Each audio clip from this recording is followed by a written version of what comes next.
Just ছোট্ট একটা জিনিস দূর থেকে দেখা তুই আমার বিচার করে ফেলালি। তুই একটাবার জানলি না যে আমি ওই জায়গায় কি করছি?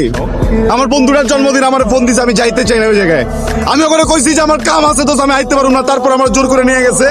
আমি যাওয়ার আগে করে কইছি পর্যন্ত যে আমি কোনো কিছু খাইতে পারুম না, কারণ আমি মায়ের ছুঁয়া কসম খাইছি। আর তুই দূর থেকে দেখে আমার বিচার করে ফেলালি না? হ্যাঁ, আসলে সমস্যাটা তোরে তো একাদশ দিয়ে লাভ নেই, মানে তগই সমস্যা এটা। তগর জন্য সবকিছু করা লাগে। একটা পোলা যখন কিছুই করবো না, যখন খারাপ থাকবো, তখন ওই পোলাটা যে খারাপ ওই বাদাইম্মা তোর ফ্যামিলি কথা শুনাইবো, তুই কথা শুনাবি, ওরা সমাজ কথা শুনাইবো।